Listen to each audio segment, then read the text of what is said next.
Plowing a rock, Book of Amos 6:12. Do farmers plow a rock? Do they plant seeds on it? No. Farmers do not plow rocks, neither do they plant seeds on them. Yet the world we live in today has become hardened.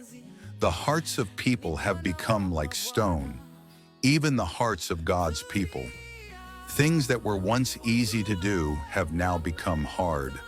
And the things that once were not even in our hearts to do have now become easy. There was a time when even a sinful thought in a dream would cause us to wake up and ask God for forgiveness. But now we have become what we once hated. And the things we once despised, we now admire and hold in high esteem. This is not the Lord's doing. This is of our own making, our drifting away from God. So I ask again, do farmers plow rocks? The answer is still the same. No. If you saw a man in a field plowing a rock, what would you think? You would say he has lost his mind, that he needs help, that the sun has gotten to him. And yet the Almighty God, the creator of heaven and earth, full of all wisdom and knowledge, sees it fit to plow a rock. God took off the garment of a king and put on the garment of a farmer. He stepped into the field of life and began to plow rocks. If this is not the marvel of all marvels, then what is? These are the things the scriptures speak of, things even angels desire to look into. As the songwriter said, "Who am I that a king would bleed and die for?" And when we think about our condition, we might say, "Amazing grace, how sweet the sound that plowed a rock like me." I am so glad that Jesus plowed me. Jesus plowed a rock like me. And if there is only one song I sing in eternity, it will be this. Oh, what a wonder that Jesus plowed me. The Apostle Paul the Apostle said in Epistle to the Ephesians 2:1, "And you hath he quickened, who were dead in trespasses and sins. When God saw us, we were dead, without hope, without God in the world. There was nothing in us that could bring forth life.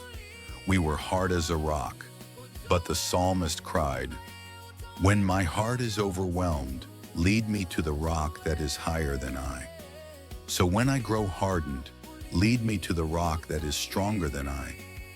A rock that can break this little rock." That rock is Jesus.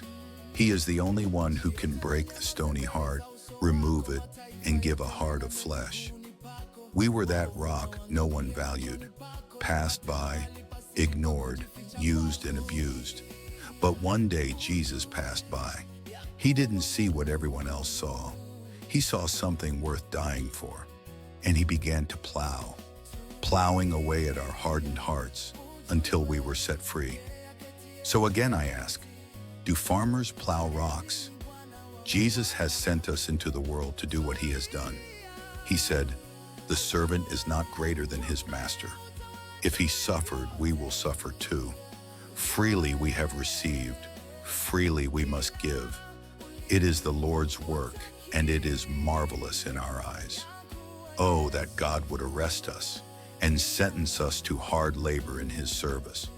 For we must work the works of him that sent us while it is day. For the night is coming when no man can work. A time is coming when the plowman will stop plowing, when the workers will come in from the field, when they will rest from their labor. And in that day there will be rejoicing, the mother who labored over her child, teaching them the word of God, plowing that rocky heart. She will rejoice when the seed finally takes root. The wife who labored over her husband, refusing to give up even when she saw no change. Though she may not have seen the breakthrough, God will send another to continue the work. And how great will her joy be when she sees him enter in. So do not be discouraged, my brother, my sister. When God gives you a rock to plow, a rock can be broken if you do not give up. Sometimes you don't have to say much, just a word, I'm praying for you. That is chiseling. Little by little, it will break. Remember, it is our job to chisel, but it is God's job to break the rock.